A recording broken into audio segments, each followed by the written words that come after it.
प्यारे बच्चों, आज के इस वीडियो में हम चर्चा करने वाले हैं बीटीएससी, जेई और लैब असिस्टेंट के उन सभी बच्चों के बारे में जो इस एग्जाम की तैयारी कर रहे हैं।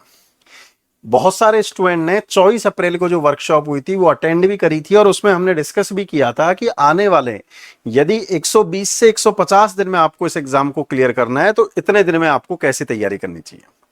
लेकिन मैं कुछ स्टूडेंट से माफी भी मांगूंगा इस बात के लिए कि रजिस्ट्रेशंस जो शीट में थे वो लगभग 250 टू 300 की रेंज में थे और हमने केवल 100 ही बच्चों को उस वेबिनार में या उस वर्कशॉप में बुलाया था जो 24 अप्रैल को हुई थी।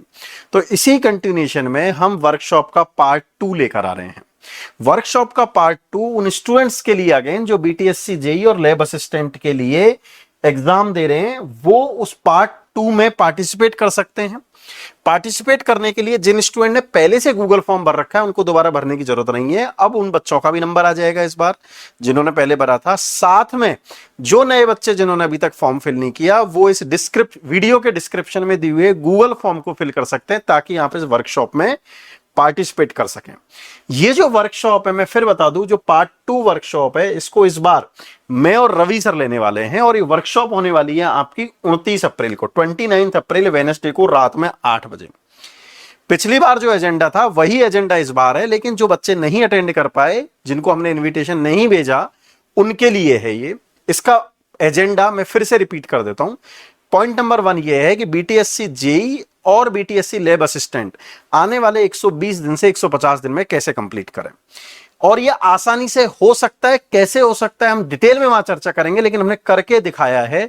मैंने पिछली बार भी बताया था कि ऑफलाइन बैच जो हमने 22 दिसंबर को चालू किया था वो लगभग 15 मई को खत्म होने वाला है, जिसमें मैक्सिमम सिलेबस खत्म हो चुका है। केवल 3 सब्जेक्ट बचे हुए हैं, ट्रांसपोर्ट, सॉइल और हाइड्रोलॉजी। क्योंकि 120 दिन में डेली से 7 से 8 घंटे पढ़ के आराम से सिलेबस जब हो गया तो आने वाले 120 दिनों में भी सिलेबस को खत्म किया जा सकता है। तो उसके लिए हमें कैसे और क्या पढ़ना है और इस एग्जाम को क्रैक करना है, ये रहेगा इस वर्कशॉप का पॉइंट नंबर 1। पॉइंट नंबर 2 ये रहेगा कि कई स्टूडेंट्स को कंफ्यूजन है नॉन टेक्निकल वर्सेस टेक्निकल में, कई स्टूडेंट्स को कंफ्यूजन है लेवल ऑफ क्वेश्चन में, कई स्टूडेंट्स को कंफ्यूजन है बैलेंसिंग कि मैं आरआरबी जेई देखूं, एसएससी जेई देखूं या फिर बीटीएससी देखूं, लैब असिस्टेंट देखूं या और कोई एग्जाम देखूं। इनको मैं कैसे बैलेंस करके चलूं ताकि वो एग्जाम मेरा क्लियर हो सके। और भी वो सारे सवाल जो आपके मन में आते हैं उन सबको हम इस वर्कशॉप में डिस्कस करेंगे। तो जितने भी स्टूडेंट जिन्होंने पार्टिसिपेट नहीं किया है, जिन्होंने फॉर्म फिल नहीं किया है, वो आज ही और अभी डिस्क्रिप्शन में दिए हुए गूगल फॉर्म को फिल करें and we will meet you definitely इस बार 29 अप्रैल शाम को 8 बजे, part 2 of this BTSC, JE and lab assistant. All the best. मिलते हैं और आने वाले 120 से 150 दिन में इस एग्जाम को क्लियर करने की कसम खाते हैं, प्रण लेते हैं। All the best.